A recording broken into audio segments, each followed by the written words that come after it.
Haman Nature, a journey in search of a peaceful and prosperous society with human nature as a guide. Led by your host, Adam Haman. Hello, welcome to Haman Nature. Joining me, as always, is my friend Tyrone. How are you, Tyrone? Hey, pretty good, Adam. Welcome back.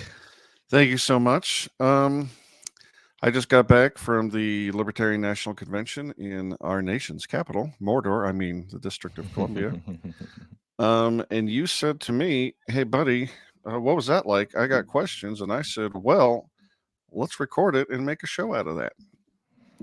Absolutely. Yeah. I mean, I heard nothing all that interesting happened at this year's Libertarian Convention. Such a snooze fest. Angela McArdle, I don't know. It's like she didn't even send any invites or have any streamers or noisemakers. So boring.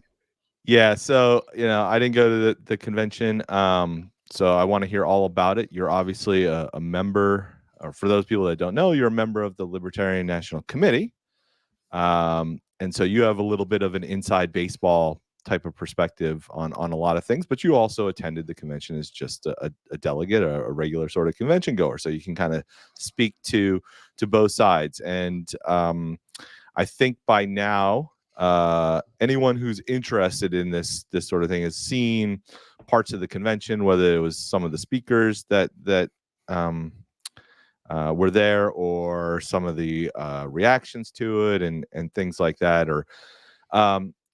or maybe just a casual person that saw something on CNN. I mean, my cousin's wife texted me and said, "Did you go to the Libertarian Convention?" She doesn't know anything about libertarian. She just knows that offhandedly that's kind of what I refer to, but she has no idea what it is, or that there was even a convention. And of course, it got national media coverage for a variety of reasons. So she saw something and was like, "Oh, hey, I think my cousin's husband is one of those libertarians. I wonder if he went or something." And so it definitely caught some media buzz, some attention around the country. So I don't know if I want to begin there. Let's just start with when we, on our last episode, we kind of talked that you were going to the convention and you were going to spend some time after the convention kind of touring DC and seeing some of the monuments. So actually, let's begin backwards. What did you think of DC in general? And what was sort of the highlights outside of the convention for you? Yeah, good question. I went to I guess they call it the mall, that big, huge grassy park area where the reflection pool is and the Washington Monument, and you can see the Capitol. And the Vietnam Memorial there. Yeah, and the Lincoln Memorial. Feature there. Yeah, a bunch of stuff around there. I didn't see a bunch of it, but I did see a lot. We rented little scooters and scooted around it at night and took some cool pictures. Maybe I'll post them on our Substack, hamannature.substack.com. Oh, that'd be fun. And I threw a frisbee with a buddy of mine right there on the grass, and it just felt so American. I thought it was really, really nice, really pretty. I'd never seen any of those things outside of the movies, and they are impressive monuments to, history and stuff. Yeah, for sure. Oh, and I also saw we visited the Natural History Museum and saw all those dinosaur bones. I don't know. They say they're dinosaur bones. Could all be a plot, Tyrone. That's right. Could all be a big cover up. Do they still have the Apollo? One of the Apollo capsules there in one of the museums? They have like 18 or 19 different Smithsonian museums, right, and they're all amazing. Yep. You could spend a year and still miss something. So I don't know. I just went to the one about the mammals and the dinosaurs. Oh, and the okay. fossils. Yeah, they have a whole nother science. Early humans. Did you know that we evolved from some sort of ancient cousin of apes? It's crazy. I've heard that. They had pictures and everything. Yeah. Well, yeah, but it was all in black and white and a little grainy because video technology wasn't as good back then. But Did you go into like do a tour of the Capitol at all? The Rotunda? Didn't have any and time see, for that. no? I thought I was going to have a couple extra days, but since I got reelected to the LNC, we had a meeting on Monday, and so I basically had Wednesday night when I got there, and most of Tuesday. So I didn't see that much, but I got to see a little bit of the town around the hotel, which was the Washington Hilton, which was very nice. Did you at least walk by the White House? I mean, you said you've never been to DC before, so I'm hoping you saw some of the. Nope. No. I guess I'll have to go back. All right. Mr. Haman goes to Washington and doesn't see Washington. Didn't flip off the White House once. Didn't flip off the Fed. I just threw a Frisbee like some kind of rube. There you go. All right. Well, that's pretty cool. All right. So speaking of the LNC, so congratulations, or condolences on your reelection to Region 1 representative, right? That's kind of what you are, or whatever your damn title is. One of the 2 Region 1 reps. We, like cancer, we have expanded. We are now a super region with a little over 20% of the national Libertarian membership. So there's a second LNC Region 1 rep who presides with me. Oh, and do you sort of split the territory, or how does that work? We each get a vote. I mean, the regional system is so dumb. I hope to abolish it one day. We've got like 15 states that we're responsible for being the intermediary between them and the LNC, and we don't split. We're just going to sort of, carve up the duties, help one another. Okay. Fellow by the name of Roman Garcia, great guy. Very happy about the outcome there. Okay, well, let's kind of let's talk about the elephants, plural, in the room to begin with. So, I watched good parts of the convention on YouTube, on the YouTube stream, and I gotta say, as I was sort of texting you while you were there, they did not let me down. Because it was all about the bylaws to begin with. So, that's my favorite part. And it was definitely what I would call the clown show of the bylaws. Well, I think what you're referring to is Robert's rules. We never actually got to doing anything about bylaws. We ran out of time. That's crazy. But the manner at which we legally try to make things happen in a large body like this is using the rules of order penned by Sir Robert of long ago. And it's annoying and awful, but it also is pretty much the only fair and just way for large groups to decide things if and you believe in democracy and not a monarchy. So for the casual observer, if there's such a thing that would watch a stream of a convention like this, but that first day of trying to seat those delegates from, was it Michigan, Washington, and Oklahoma, I didn't know what was going on. I don't know any of the background. I haven't been a part of the Libertarian Party for over a year, so I kind of stopped paying attention to the Libertarian Party politics. So, but it was obviously interesting. I just didn't know what was going on. Do you have any background color you could give on that? I'm sure there's all sorts of different narratives that different people will give. There were technical reasons why 2 of those 3 delegations maybe could have been voided. But it lies in the interpretation of what does the clause "at National Convention" mean. Does it mean before the gavel, the opening gavel hits, or does it mean after it hits? It's sort of unclear. There's a technical true answer to that, and some members of the party were trying to make that argument, and other members were like, "Hey, why are you harshing my buzz, bro?" So I thought those 2, Oklahoma and Washington, were probably didn't need to be argued. One side was technically in the right, but the delegation body didn't care, and I don't blame them for not caring. You probably heard the chants of "seat them now" or "seat them all," seat them all, whatever it was. Yeah. And for people like you and almost everyone on the floor, really, who doesn't know what the argument is about, that's pretty compelling. What are you trying to do? Disenfranchise people? So I thought that was an unwise fight to fight, even though I think it was technically correct. The other one, Michigan, it would have been better just to stand on principle and fight that one only, because those particular delegates, I believe, were seated in stark violation of their bylaws and some dirty tricks, but that narrative was never even presented, and I don't know why exactly. And since the three things were all bundled in together, it was just confused, and it wasted, as you say, a whole day of convention, which is unfortunate. We had stuff to do.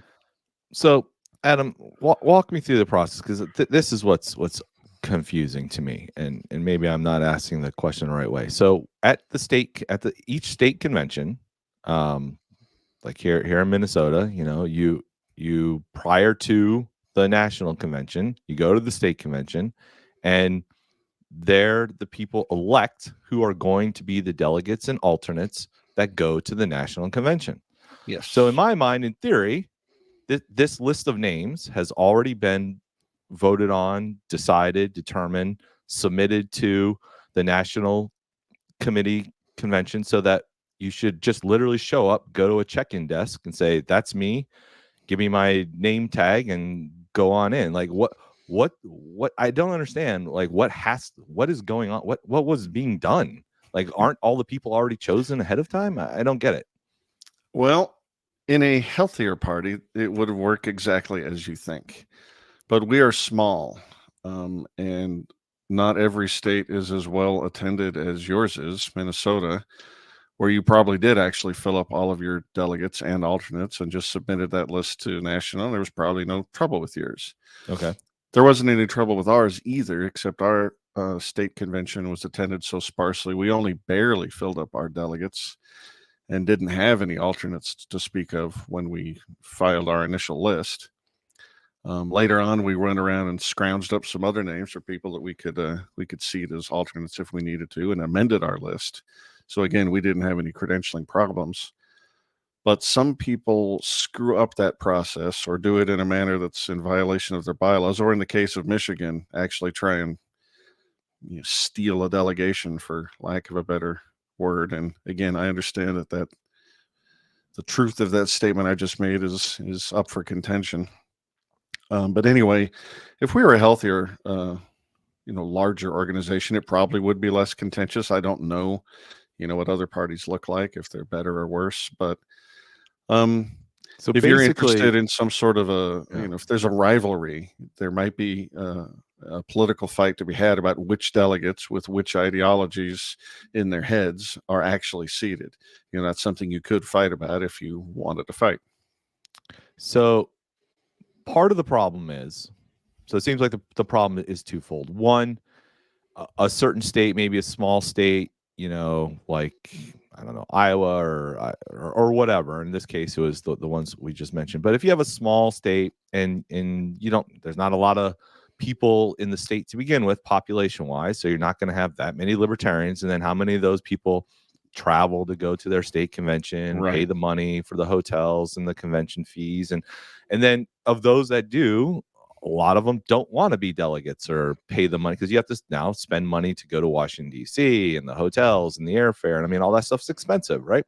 So for a smaller state, maybe, and the number of delegates you get by state, though, is determined by your membership, right? So let's say here in Minnesota, I believe we have about 20 delegates for our size. So if you have 100 people show up to your state convention and 40 people want to be delegates, okay, great. You can fill that up. But if only 100 people show up and only 10 people want to be delegates, well, according to the rules, you have up to 20 delegates you can send to the national convention, but you've only got 10.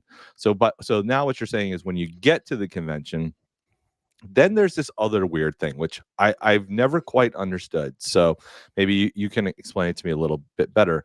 So let's say the Minnesota convention or delegation shows up and they're short a few members. So now they're going to walk around the convention floor looking for random people to say, "Hey, are you part of a delegation yet? No? You want to join ours?" And somehow that's I'll say legally, I hate using that word, but somehow that's okay to do. Someone from another state can just join another state's delegation on the day of the convention. That's sort of how it works.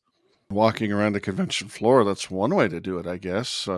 Most of our affiliates just went to Skid Row and just piled a bunch of homeless people in vans and made them. All right, nobody really did that.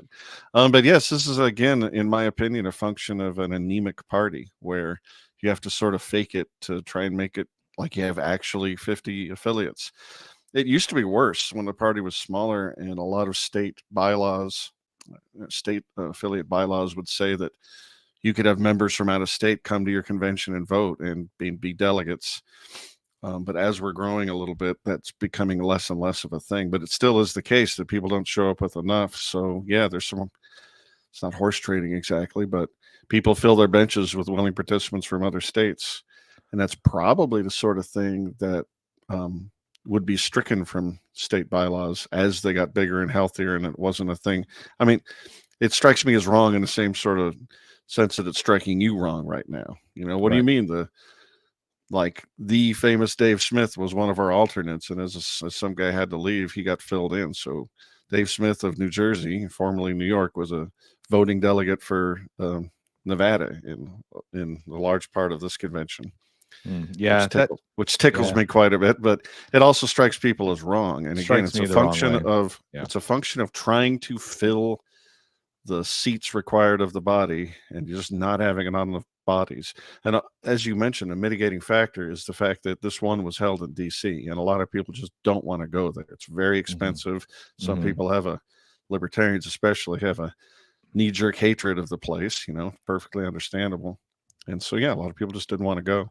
So is it the case that there are people that actually, I just can't imagine spending money to go to the national convention without being a delegate as a libertarian. Now, I'm suppose maybe if you live in the area, that's a little bit of a different situation, but to spend all that money to travel and all that time off of work and stuff like that. But you are either then pulling delegates, these fill-in delegates from I guess people who just decided to go to the convention on their own for whatever maybe reason, they live in the area or something, so it's easier for them. Or you're actually taking alternates from other states. Kind of. Yeah. Okay. Yeah, that's a thing.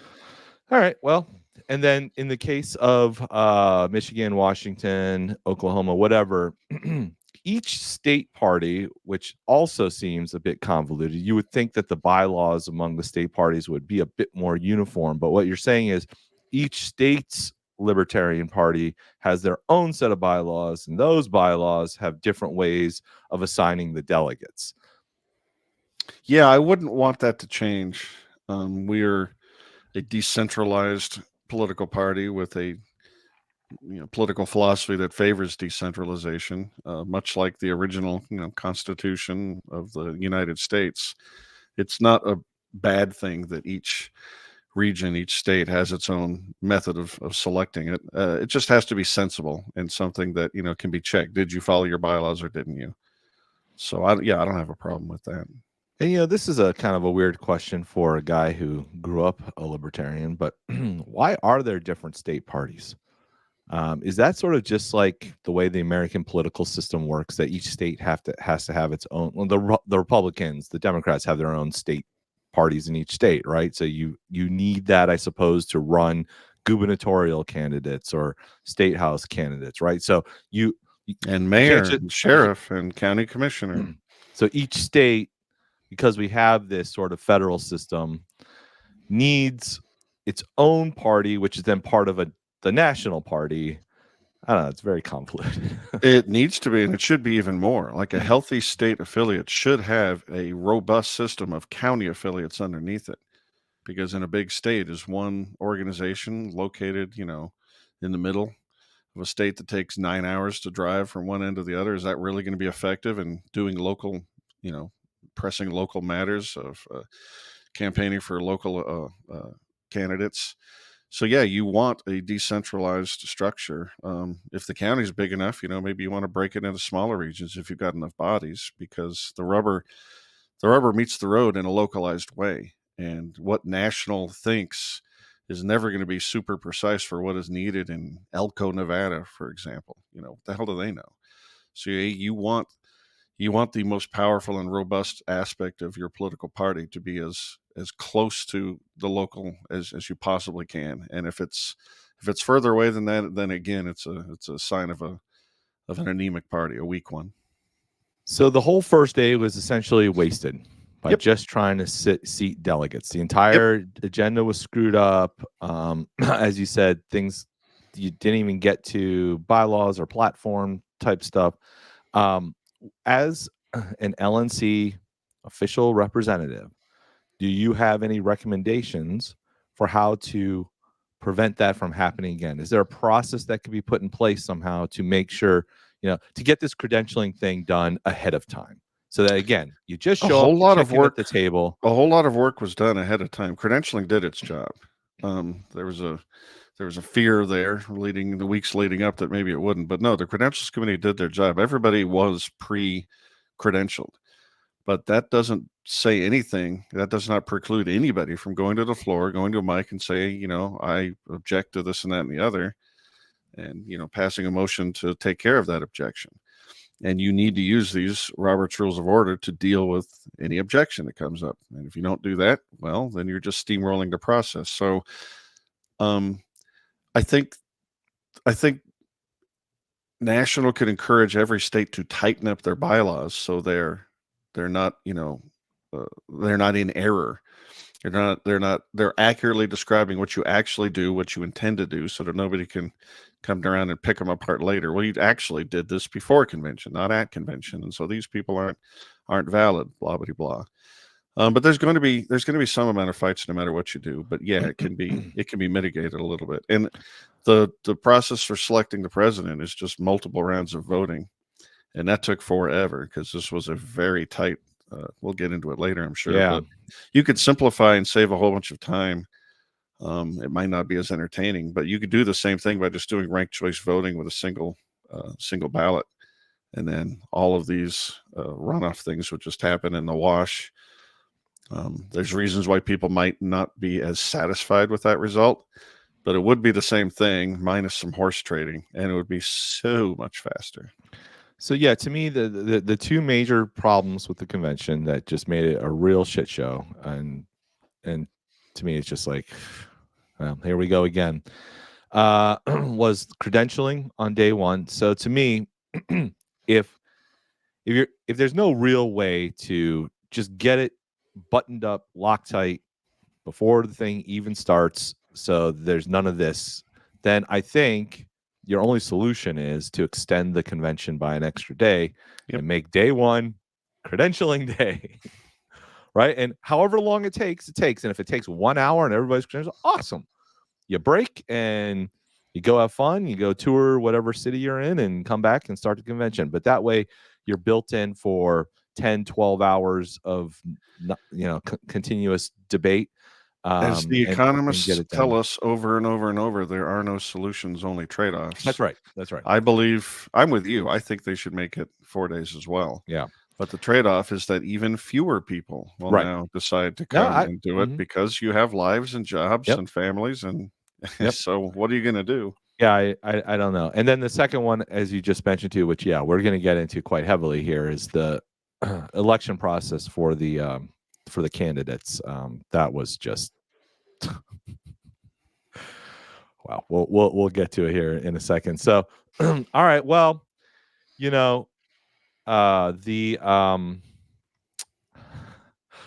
this convention had some fireworks to it. Let's put it that way. So let's begin with couple of let's just start with sort of the bigger speakers, but obviously we'll get to the orange guy last. So up first was it RFK that spoke first, or was it the Vivek debate? I guess it doesn't really matter, but I believe it was RFK. I missed it. You missed the RFK one. Okay. Yeah, we were doing something on the floor that was important. I just missed it. I'll have to catch it. I thought they adjourned for that time so people could go see it, but yeah. Maybe they did. Maybe I blacked out. I don't know, but I missed it. No, we were busy. A lot of people just left anyway, but we were busy. Okay. Well, from the folks on the ground that you spoke to, what was the general reaction? I heard it was a good speech. I didn't think he pandered very well to libertarian values in California when he spoke, which I did see in person. And I again, I didn't see the speech he gave in D.C., but I heard that he pandered much more effectively. The highlights being that he would, was interested in pardoning, Assange and Snowden, a couple other people maybe.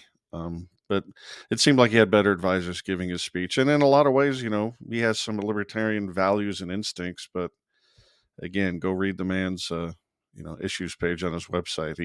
He favors the use of state power to solve any problem. He did sort of, I won't say tone down, or what's the right word? Moderate mitigate. his messaging on guns, for example. Yeah, I don't know if I believe him on that. He used to be a hardline anti-Second Right. Amendment guy, and maybe he's had a come to Jesus moment. Maybe he's just being a political, liar, but that is what he said.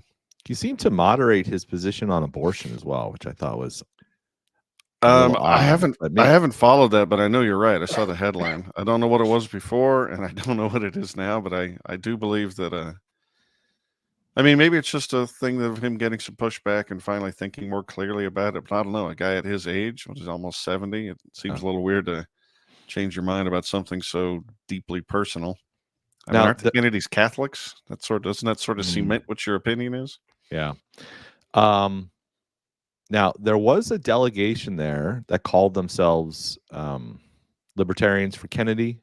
Right. I believe was the name of the delegation, and they did, which I found surprising. They actually filled out the paperwork and signed RFK Jr. up as a libertarian, dues-paying libertarian, and nominated him for the presidential candidate, which I thought was an interesting move.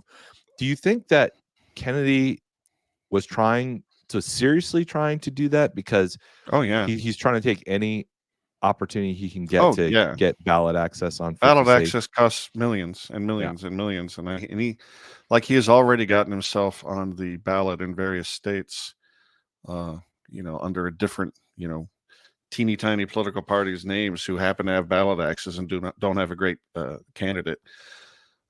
His team has petitioned every political party in every state in the country with ballot access and asked them specifically, would you put Robert F. Kennedy Jr. on your ballot line? They asked us here in Nevada. We're like, no, right. No, we're going to have another candidate. So yeah, it was a serious proposal. I didn't think it would go anywhere, but it was made from the floor. It was entertained by the chair. She texted the guy, "Yeah, do you accept?" He says, "Of course." And of course, his chances were quickly eliminated on the first round of balloting because he's not a libertarian. Right. I appreciate very much him coming to speak with us and having an exchange of ideas. I'd like to influence him in a more libertarian direction, but he isn't one, and he cannot have our ballot access nationwide just because we like some things about him, and Trump and Biden seem awful. That's just not good enough. Sorry, man. Fortunately, you have a millionaire for a VP candidate, so go spend your millions. Yeah. And hey, guess what? Democracy is kind of a sham in America. You figuring that out now, guy? It's never too late. Mm-hmm. Yeah, he got what, like 2% of the. I don't remember. He was eliminated immediately. The rule is in this cascades of approval voting, it's the lowest candidate is removed and you revote, and then we added rules to lower anybody or to remove anybody who had less than 5%. So a whole lot of people came off the board on the first round. So that's kind of weird the way I didn't realize I knew he was on had ballot access in a few states, but I guess I assumed he had just done that on his own as sort of an independent. But I didn't realize. Oh, he has. He has also tried to piggyback on other parties' ballot access. He's done both. That'd be weird that he would, like, on one state ballot he'd be under one party, and another state ballot he'd be on a that is going to be the way it looks across this country. Here he's an independent. Here he's on the Independent American Party, like the Constitution Party. Here I don't think it'd be on the Green Party, but there's a lot of weird little parties out there, and he will be on the ballot on some states as one of those. All right, Adam. So that takes us to the second big dynamic blockbuster speaker, former presidential candidate for on the Republican side, Vivek Ramaswamy showed up as well for, I guess you can call it a little bit of a debate, more of kind of thought it was more like a discussion between him and Clint Russell, moderated by Dave Smith. Did you see that one? I saw that one, and not only was it a good debate, it was two good debates. First, Vivek debated Larry Sharp, perennial gubernatorial candidate of New York, and very famous and much well-loved libertarian. I don't know what you would call him. He's run for a lot of stuff, and he I love helps Larry people. Sharp.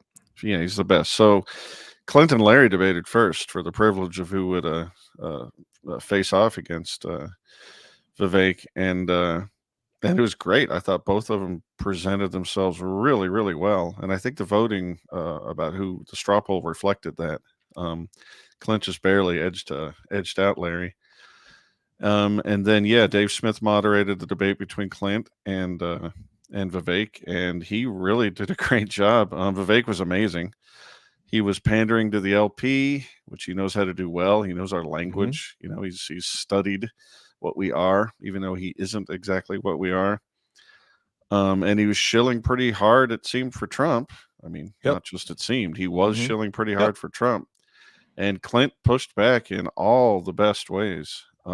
He just wasn't letting him have any of it. You know, Trump's record is pretty terrible from our perspective, and he let him have it. And I thought the exchange was great. I was thrilled to see it, and again, hats off to Angela McArdle and the rest of the Convention Oversight Committee for putting that whole thing together. It was fireworks. I was really glad I got to see that. Did Vivek like stick around for any of the convention, or was he just sort of showed up and left type of thing? I never saw him except for that event, which doesn't surprise me. It'd be a little weird for him to be roaming around the floor, but yeah, he may have, but I didn't see him anywhere. Yeah, so I followed Vivek's campaign pretty closely while he was still in it in the primary contentions, and I really like him, man. I'm not gonna lie. If he had ended up being the nominee, which we all knew it wouldn't have been,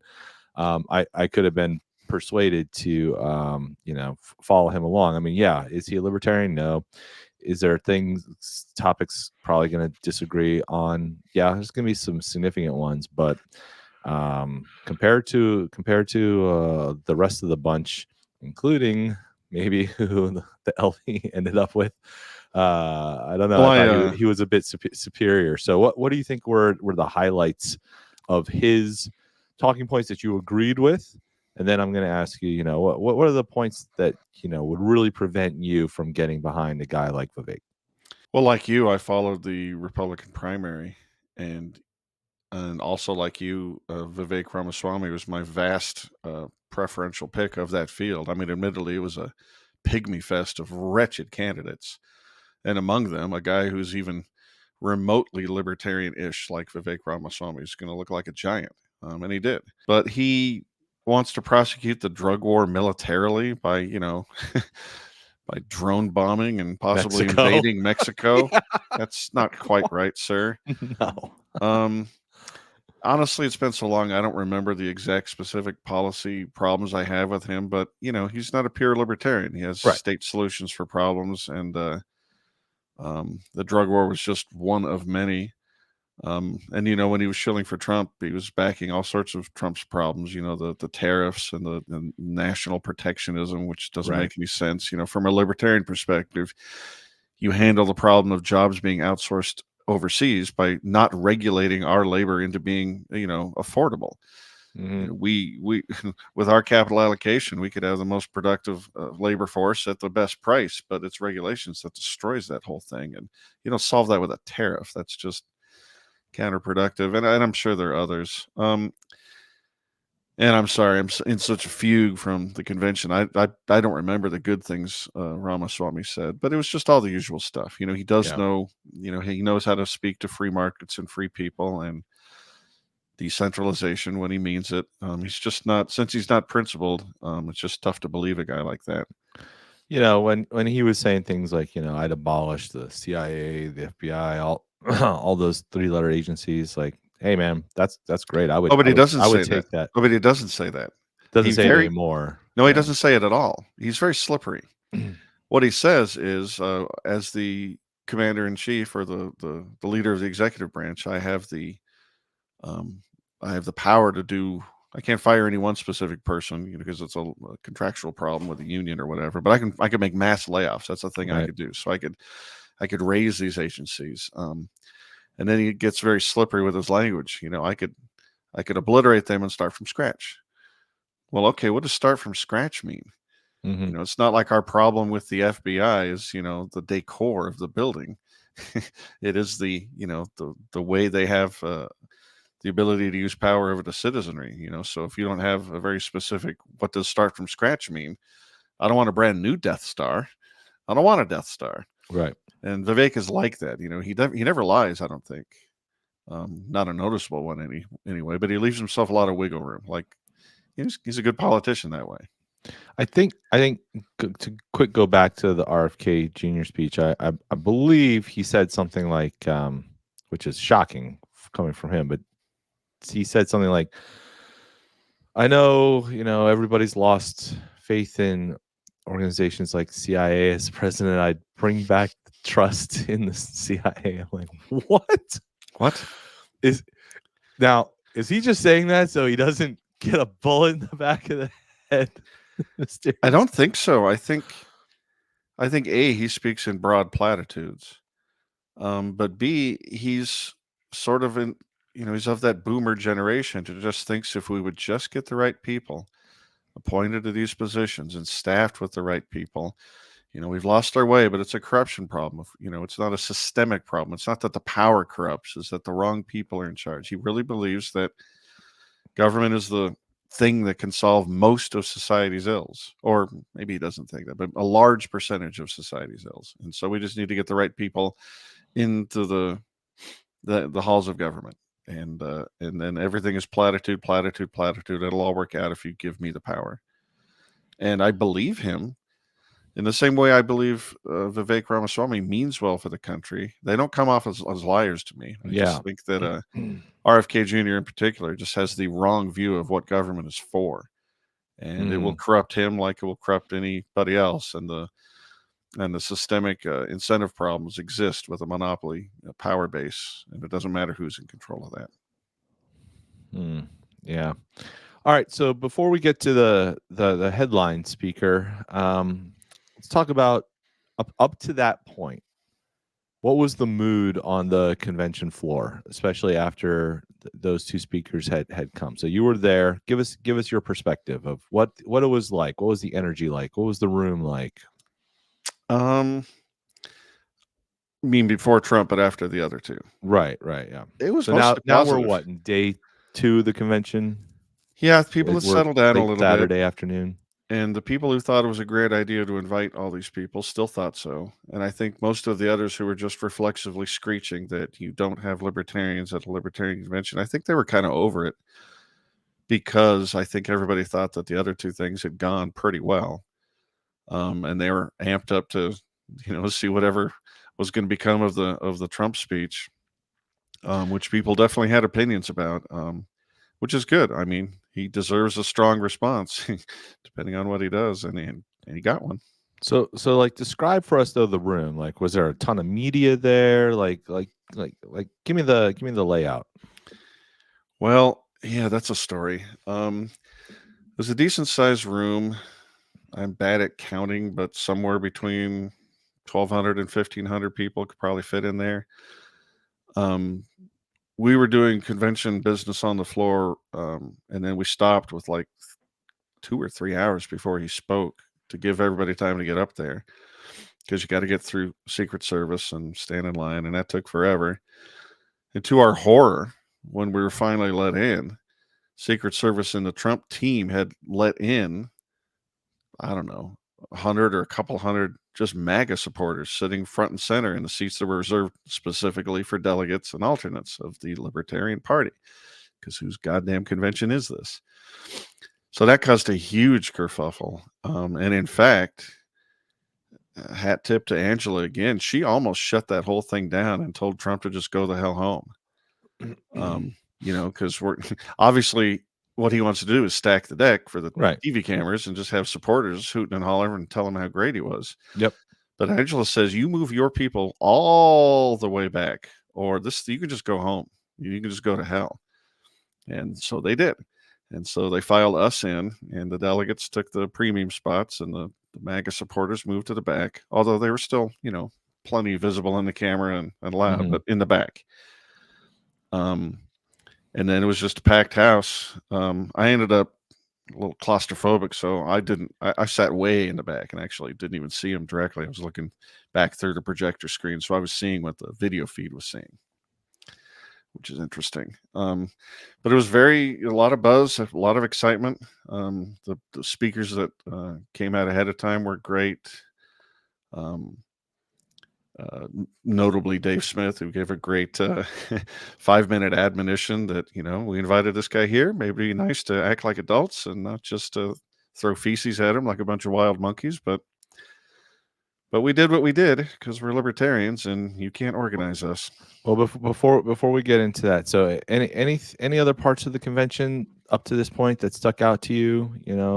Did you have a good time? Were there fun parties, or was it very tense? Was everybody time? And the best speaker of all, we haven't even talked about, for the first time in 20 years, the GOAT, Dr. Ron Paul, was invited to and spoke at a Libertarian National Convention.